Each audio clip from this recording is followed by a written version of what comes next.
নির্বাচনে ইন্ডিয়া জোটে ভারতীয় জাতীয় কংগ্রেসের মনোনীত প্রার্থী। এই নির্বাচনে লড়াই হচ্ছে জনতার লড়াই, সংবিধান বাঁচানোর লড়াই, গণতন্ত্রের পক্ষে রায়দানের জন্য মানুষের লড়াই, ভারতবর্ষের জনগণের তাদের রাজনৈতিক সত্তা, তাদের সাংবিধানিক অধিকার এবং সর্বোপরি মৌলিক অধিকার রক্ষার্থে এই লড়াইয়ে অবতীর্ণ হয়েছে ইন্ডিয়া জোট। একটা দুঃখজনক ঘটনা যে একের পর এক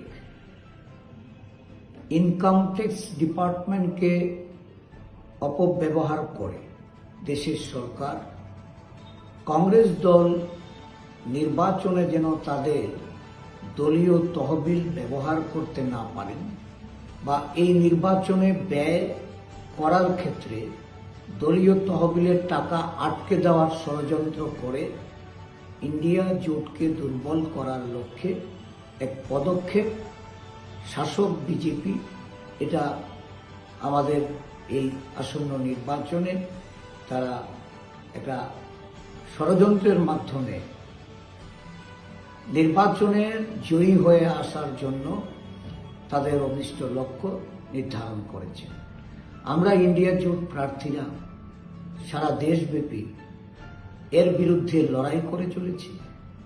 ইনকাম ট্যাক্সের ডিপার্টমেন্টের এই ভূমিকা আমরা তীব্র নিন্দা জানাচ্ছি এবং বিশেষ করে জাতীয় কংগ্রেস দলের এই অ্যাকাউন্ট ফ্রিজ করার পেছনে যে শুধু নির্বাচনে শাসক দল যাতে পুনরায় জয়ী হয়ে আসতে পারে তার যে ষড়যন্ত্রের বীজ বপন হয়েছে এটা আজকে দেশবাসীর কাছে পরিষ্কার।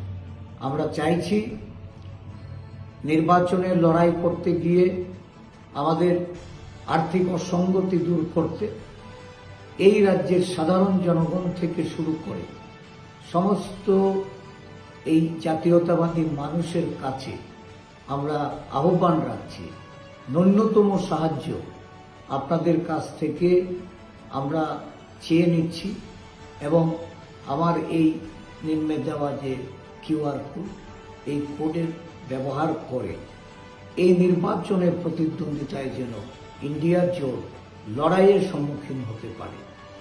আর্থিক অসঙ্গতির কারণে যেন অর্থবলী বিজেপি এই লড়াইটাকে বিফলে পরিণত করতে না পারে, এই রাজ্যের জনগণের কাছে আমি আহ্বান রাখবো এগিয়ে আসা।